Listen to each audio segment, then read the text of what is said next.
Então, muito bem, voltamos aí para as nossas aulas de biologia.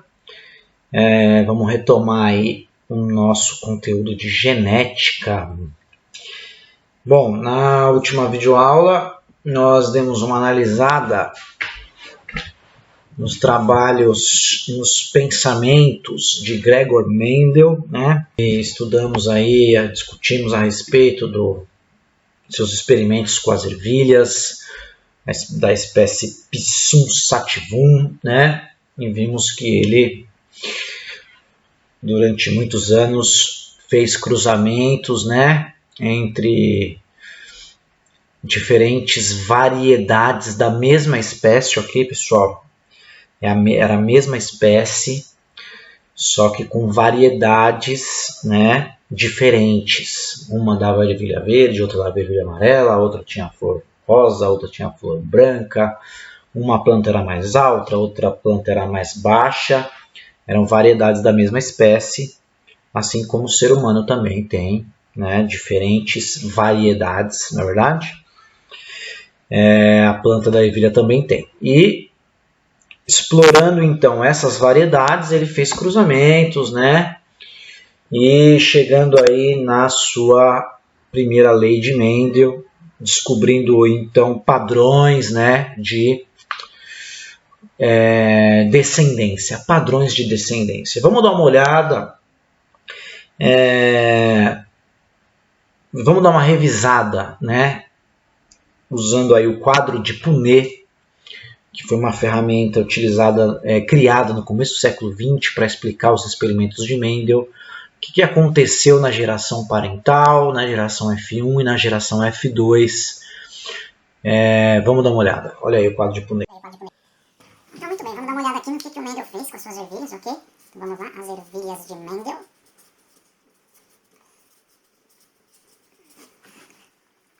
Então, beleza. A primeira coisa que ele fez, se você bem se lembra, foi cruzar aí, né, que a gente chamou de geração parental. A geração parental era composta por ervilhas verdes puras, certo? Com ervilhas amarelas puras. Amarelas.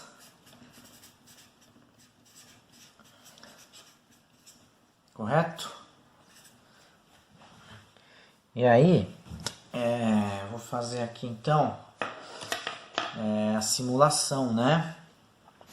Na simulação a gente usa uma ferramenta, né, que foi criada aí no começo do século XX, que é o quadro de Punnett.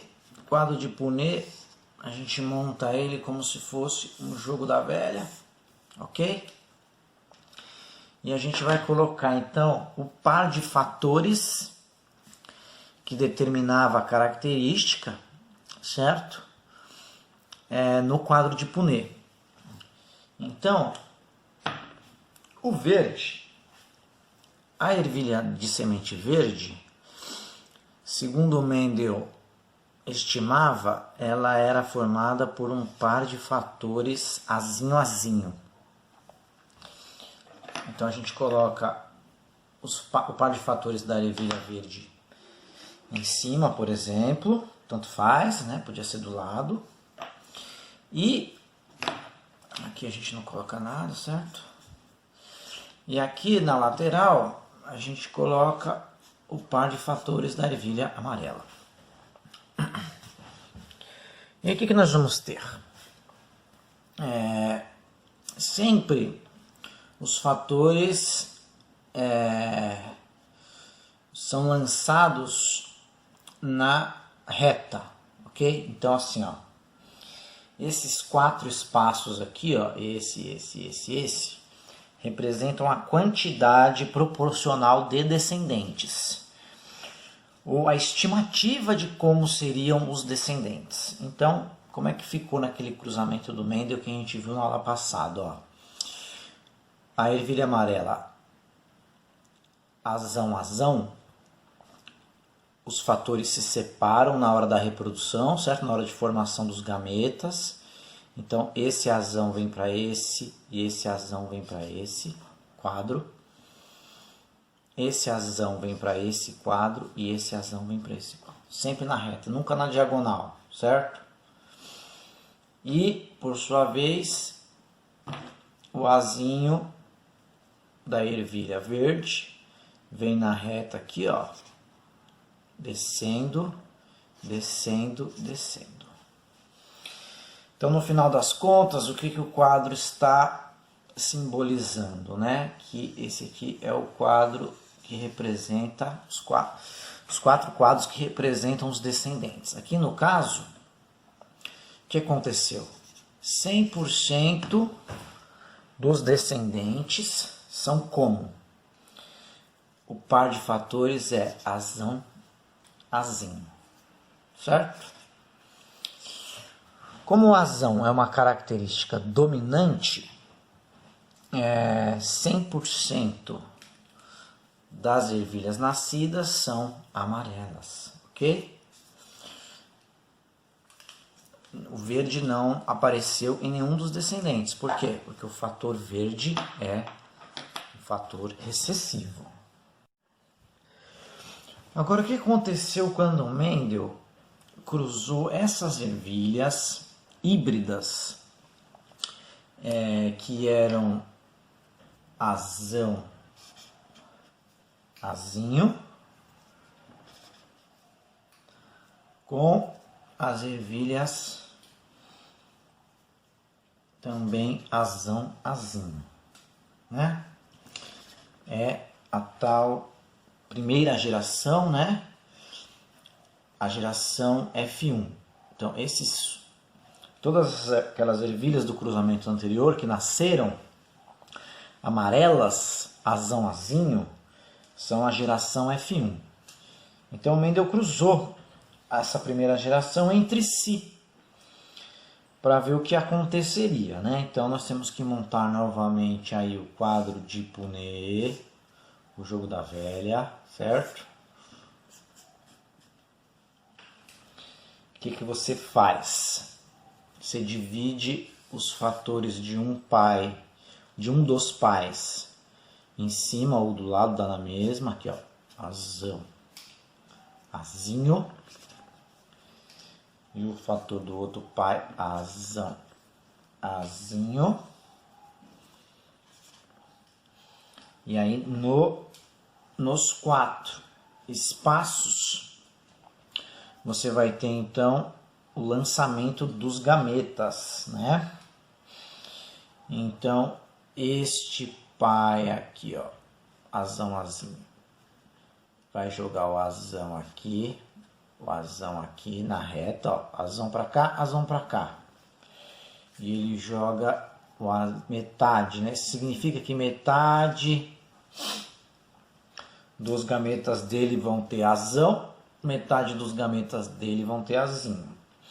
Se cruzado com esse sujeito aqui, o sujeito também vai ter, ó, metade dos gametas vai levar azão, metade dos gametas vai levar azinho.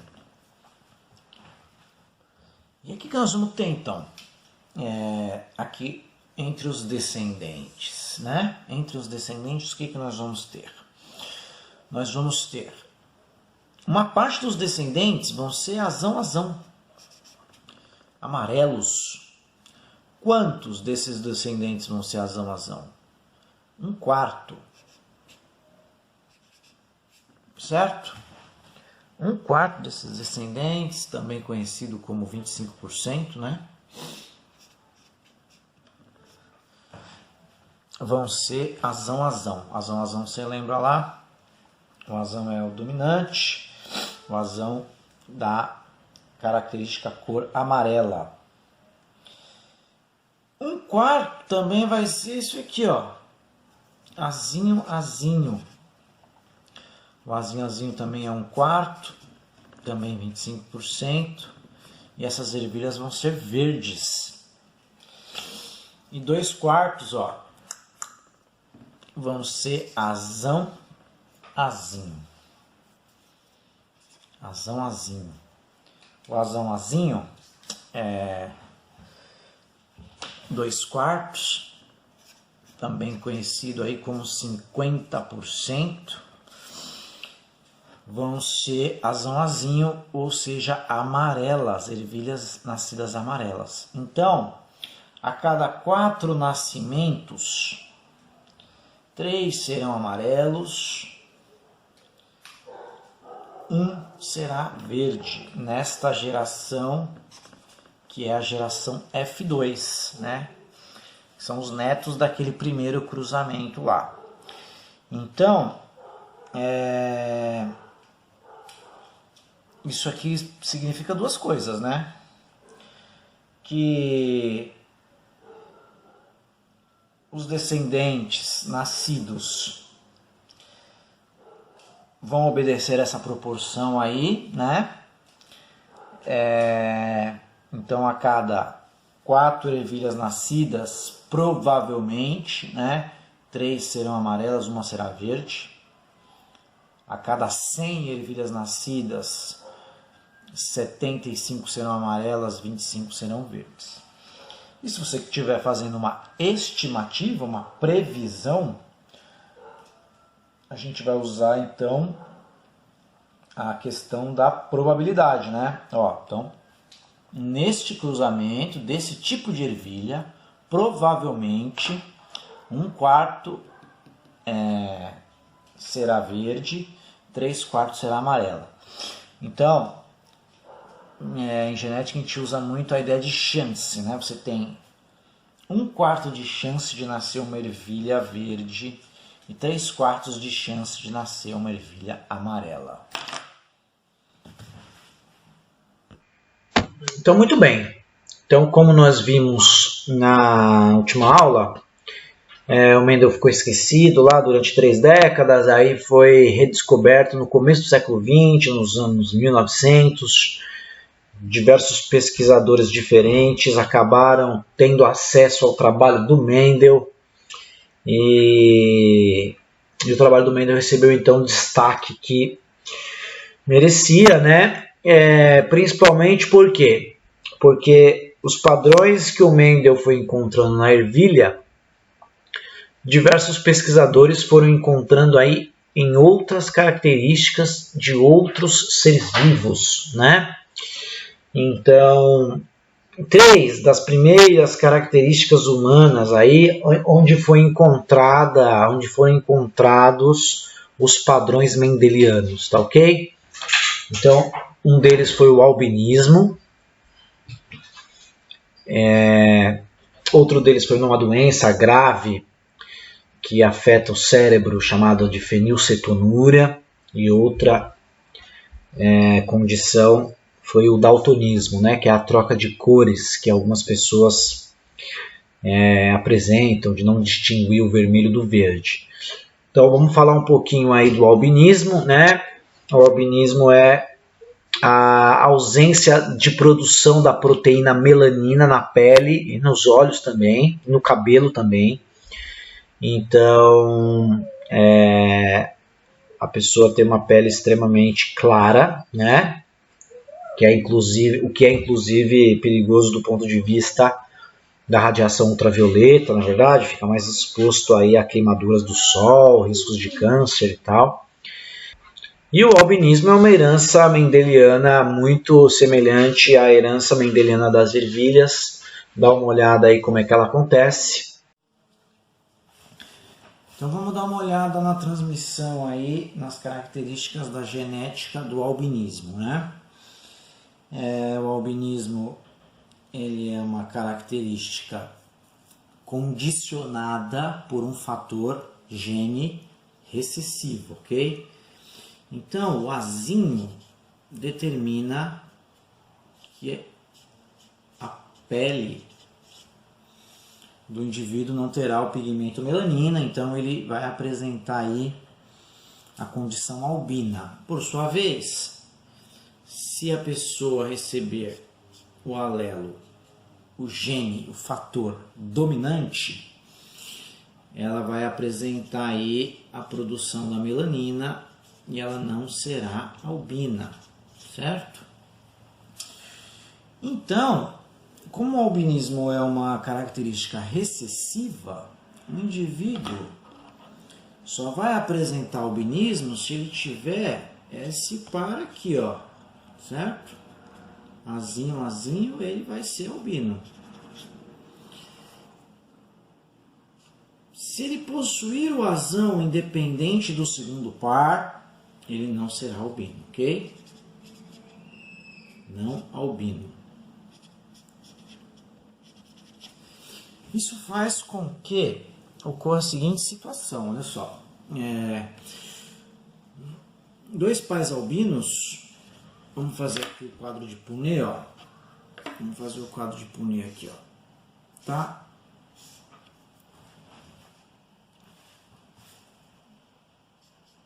Aqui pode estar representada, por exemplo, os fatores genéticos da mãe e aqui os fatores genéticos do pai, certo?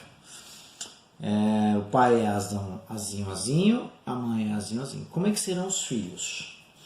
Em todos os óvulos da mãe, só virá azinho, ó. Em todos os espermatozoides do pai, como o pai só tem azinho, ele só distribui azinho.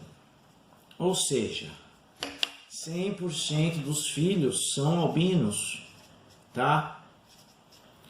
Não tem outra possibilidade de cruzamento aqui, de resultado de cruzamento aqui. E dois pais não albinos podem ter um filho albino? Vamos dar uma olhada, mas se você está prestando atenção nas aulas, né, você vai perceber que se duas ervilhas amarelas podem ter como filhas ervilhas verdes, a situação é muito semelhante aqui, ó, né? Então nós podemos ter, por exemplo, né? Vamos fazer o quadro de Punnett.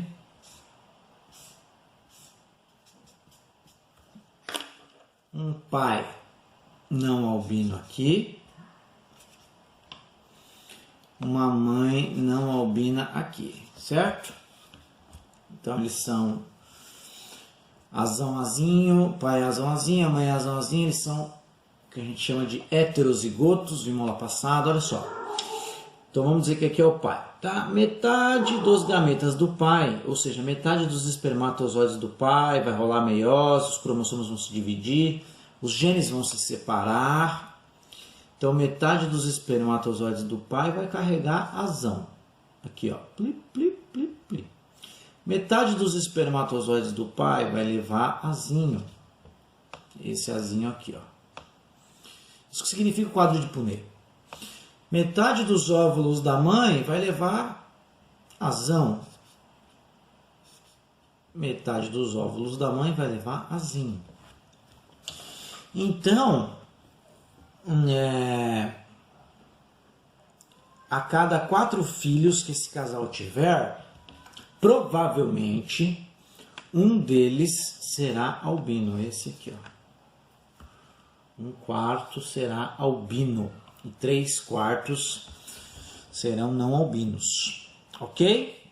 Então esse foi o caso do albinismo. A mesma coisa acontece com a fenilcetonúria, que é essa doença então que apresenta que o feto, né, ela é uma doença de nascimento, o feto apresenta aí problemas no desenvolvimento cerebral, microcefalia, dificuldades no desenvolvimento mental, convulsões, deficiência mental grave, enfim, outras características. Ela é detectável no teste do pezinho, sabe o teste do pezinho? Aquela espetadinha que os enfermeiros dão assim que o neném nasce. Uma dessas doenças que é detectável no teste do pezinho é a fenilcetonúria. Então, muito bem, é isso aí. Daltonismo a gente vai falar um pouquinho mais para frente, porque a gente vai ver que tem uma interferência do sexo, né? O sexo masculino ou feminino vai influenciar aí no desenvolvimento ou não do daltonismo, já retomaremos. Então é hora da gente dar uma repassada aí, né, em alguns termos utilizados em genética, ok? nos familiarizarmos e nos ambientarmos, nos acostumarmos com alguns termos importantes da genética. Alguns a gente já viu aula passada, mas vamos dar uma retomada aqui, ó. Então, muito bem. O primeiro termo que eu queria analisar com vocês é o termo genótipo, ok? O termo genótipo, ele se refere à descrição do gene, do par de genes, geralmente, né? Então, basicamente, quando se pergunta qual é o genótipo daquela característica, está se perguntando basicamente se a característica se ela tem um genótipo azão-azão, azão-azinho ou azinho-azinho, ou as variações da descrição dos genes, né? Então, por exemplo, a gente vai usar o termo genótipo no seguinte contexto. Então, qual é o genótipo da cor das sementes verdes das ervilhas? Azinho-azinho. A gente sabe que é uma característica recessiva, né? Então a gente tem certeza aí que é azinho-azinho. E qual que é o genótipo da ervilha amarela? Né? Aí depende. Pode ser azão ou azão-azinho. Azão alguma coisa, né?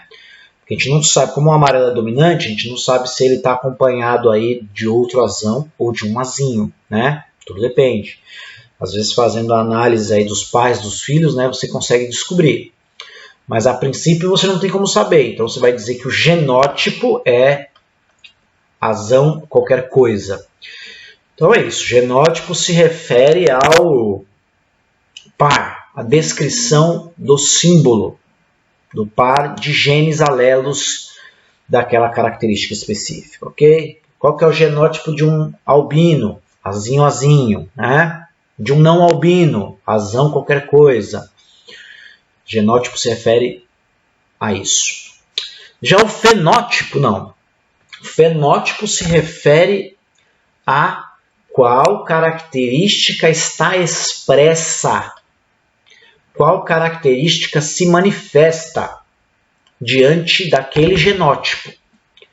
Então, por exemplo, qual que é o fenótipo? Qual que é o fenótipo do genótipo azinho-azinho? O que você me responderia? Muito bem, verde. O fenótipo cor verde da ervilha é o fenótipo resultante do genótipo azinho-azinho. Então, o fenótipo é o resultado, entende? É o resultado do genótipo. É a consequência do genótipo. Então, de novo, ó, qual que é o fenótipo do genótipo azão-azão para a cor de ervilha? Você vai responder. É o fenótipo cor amarelo. Qual que é o fenótipo do gene azinho-azinho do albinismo? Fenótipo. Fenótipo é albino. Qual que é o fenótipo do azão para albinismo? Fenótipo não albino, né? Enfim. Fenótipo é a expressão consequente do genótipo, ok? Uma característica importante é que o fenótipo ele pode, em algumas ocasiões, sofrer influências do ambiente, entende? Pode sofrer influências do ambiente, tá? Então, uma pessoa que pega mais sol, por exemplo, vai ter uma cor de pele mais escura do que uma pessoa que pega menos sol, mesmo que tenha o mesmo genótipo, ok? Então, por exemplo, outro exemplo, a altura de uma pessoa é determinada em grande parte geneticamente, né? Então, o genótipo determina a altura. Então, vamos supor que duas pessoas que têm o mesmo genótipo podem chegar no final da adolescência com alturas bem diferentes. Por quê? Porque a altura ela também sofre influência do ambiente. Que influência do ambiente é essa? A alimentação, prática de esportes, né? Então você pode ter duas pessoas com o mesmo genótipo, com alturas bem diferentes, se o ambiente foi diferente para ambas, né? Se você ficou curioso a respeito disso, isso aí foi resultado de muitos experimentos com gêmeos idênticos lá no começo do século XX, né? Enfim. Então, hoje a gente sabe que se uma pessoa se alimenta bem, né, pratica esportes, ela tende a ter um maior crescimento do que uma pessoa de mesmo genótipo que não teve uma alimentação tão boa assim. Entendeu isso daí? Então, muito bem. Então, essa é a diferença aí de genótipo e fenótipo. Genes alelos, esse é um conceito importante. A gente tem que começar a se ambientar. Os genes alelos. Genes alelos é isso aqui, ó. Então, aqui nós estamos representando, ó, dá uma olhada aqui, Estamos representando 2 cromossomos, ok? 2 cromossomos homólogos. 2 cromossomos homólogos, ou seja, cromossomo 1 paterno, cromossomo 1 materno, aquele parzinho lá. Cromossomo 2 paterno, 2 materno, eles são homólogos, eles não são idênticos, eles são homólogos. O que significa dizer que eles são homólogos? Que eles têm os mesmos genes, tá? De ponta a ponta, eles têm os mesmos genes. Porém, esses genes que ocupam aí, né, os diferentes espaços no cromossomo podem não ser idênticos. Exemplo de genes idênticos, aqui, ó. Quem tem azão no materno e azão no paterno possui os genes idênticos, eles são azão. Porém, como a gente tem visto desde a aula passada, os genes podem ser alelos, mas não idênticos. O que são os genes alelos? Eles ocupam a mesma posição no cromossomo, eles determinam a mesma característica, mas eles podem ser diferentes. É o caso, por exemplo, da cor das sementes das ervilhas. O azão a gente viu determina a cor amarela, o verde a gente viu determina a cor verde. Eles são genes alelos, eles são responsáveis pela mesma característica, mas eles não são idênticos, ok? Então isso aí são os genes alelos, tá bom? Responsáveis pela mesma característica no ser vivo. Então é isso. Isso aqui, revisando, a gente já viu lá passado, ó. Um indivíduo que tem os genes alelos diferentes para uma determinada característica, esses genes alelos vão ser classificados como heterozigotos. Azãozinho é o exemplo mais tranquilo. E se os genes são idênticos, se os genes alelos são iguais, o indivíduo, aquele par de alelos é classificado como homozigoto dominante, o homozigoto recessivo. Ok? Caminhando um pouquinho mais aí na nossa aula de genética, à medida em que a genética foi avançando no início do século XX, né, foi se percebendo aí que os padrões mendelianos, eles tinham outras nuances, eles tinham outras características que vão além do azão-azinho, né? Então, um dos casos muito estudados foi esse dessa flor aí, dessa espécie de flor, dessa espécie de planta, melhor dizendo, que é a planta maravilha. É uma planta que dá flor em 3 cores, vermelha, branca e rosa. E o estudo dos padrões de herança dessa planta revelaram isso daí, ó. Dá uma olhada. Bom, como eu falei, aqui não existe uma relação de dominância entre os genes, como a gente viu no caso das ervilhas e no caso do albinismo. Então nós vamos usar outros símbolos, nós vamos usar o azão-azinho, né? Por quê? Porque não tem azão-azinho na história. Nós vamos ter o quê? Ó? Vamos usar a letra F para representar o alelo que dá vermelho, eu vou chamar de FV. Esse aqui vai dar a cor vermelha para as pétalas, certo?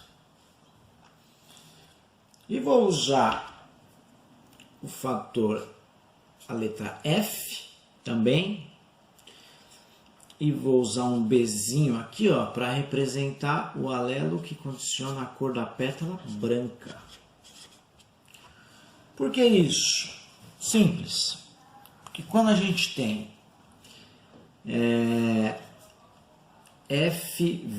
FV, ou seja, um homozigoto FV, a planta é vermelha, certo? Quando a gente tem FB, a planta é branca, certo? Mas quando a gente tem o heterozigoto FB, ela não é nem branca nem vermelha. Então não há uma relação de dominância como a gente viu no amarelo e verde da ervilha. Ela é uma mescla dos dois genes, certo? Então ela acaba adquirindo aí, nesse caso, pétalas rosas. Então, a gente vai dizer que nesse caso não é uma relação de dominância completa. A gente não vai dar nem Azão, Azinho, Fzão, Fzinho. A gente vai distinguir a forma de simbolizar os genes, né?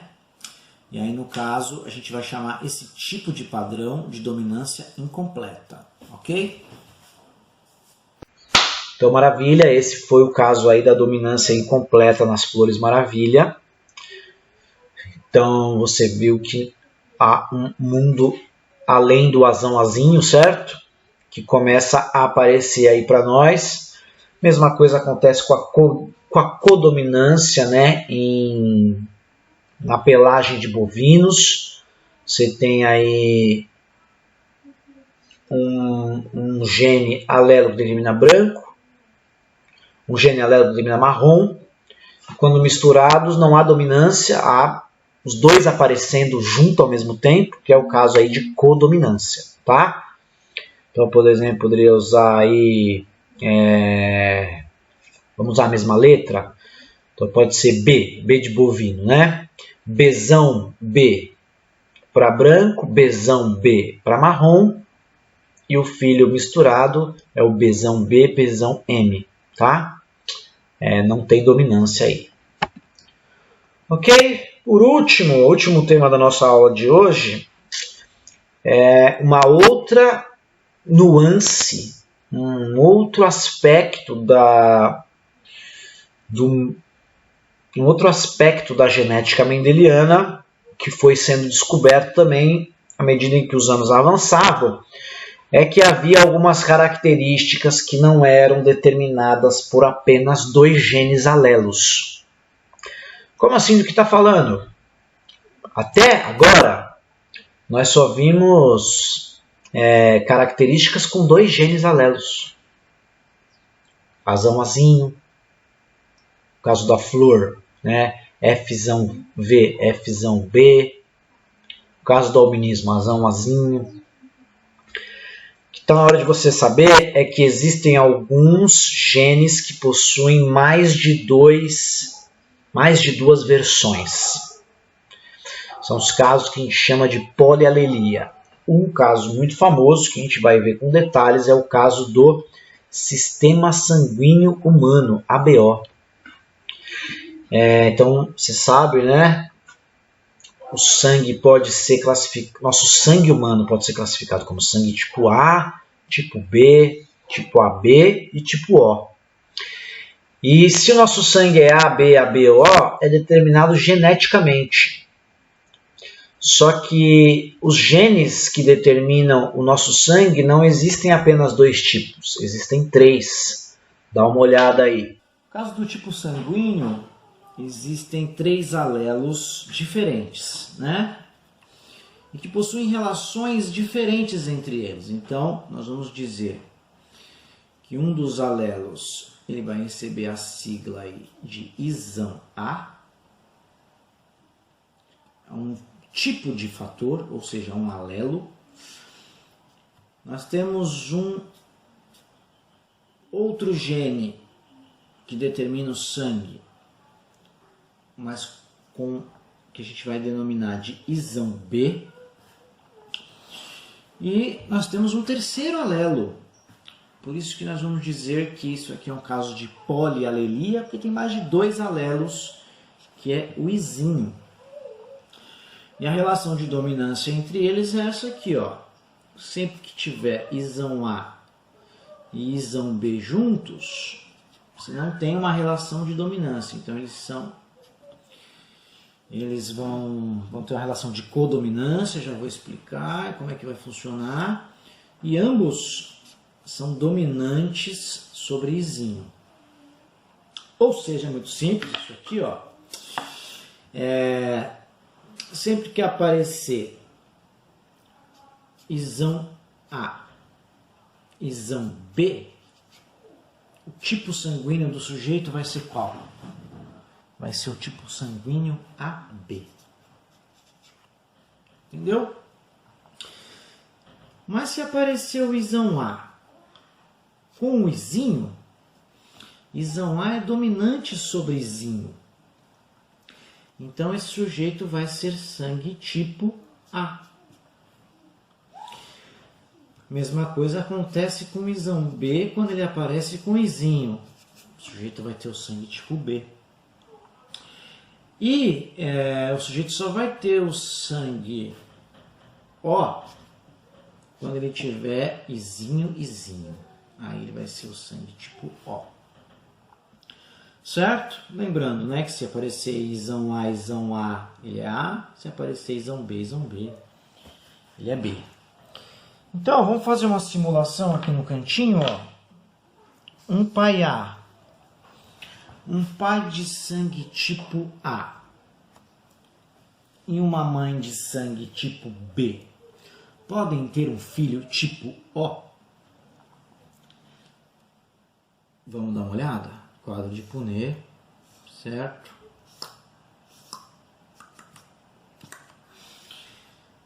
Vamos fazer aqui, ó. Se um dos pais for isão A, izinho, e se a mãe for isão B, izinho, qual que é a probabilidade de sangue desses descendentes? Ó, aqui, ó, isão A, isão B, certo? Isão A daqui, isão B daqui. Isão B, izinho. Isão A, izinho. E olha aqui, ó. Ou seja, 25% de chance desse casal ter um filho de sangue tipo O, né? Inclusive antes aí do desenvolvimento dos exames de DNA, não sei se você sabia, exames de paternidade, mesmo de criminalística, usavam tipos sanguíneos, né, para determinar aí, por exemplo, se um filho poderia ser daquele determinado casal, daquele determinado pai, né? É claro que com o desenvolvimento da genética forense, que ela é muito mais precisa, isso não é mais usado hoje em dia, mas durante muitas e muitas décadas a tipagem sanguínea determinava aí questões desse tipo, ok? Então é isso, ó. O gene A, né, vai ter o glóbulo vermelho com determinadas características, o B com determinadas características, o AB é um caso de codominância, os dois aparecem, e o O não aparece. Próxima aula a gente retoma aí a partir do tipo sanguíneo humano, ok? Então, mesmo esquema do último ciclo, ok? Nós vamos fazer aí uma síntese e uma lista de exercícios para você dar uma treinada. Aproveite e apareça nos atendimentos para tirar dúvidas. Abraço e bom ciclo para todo mundo aí.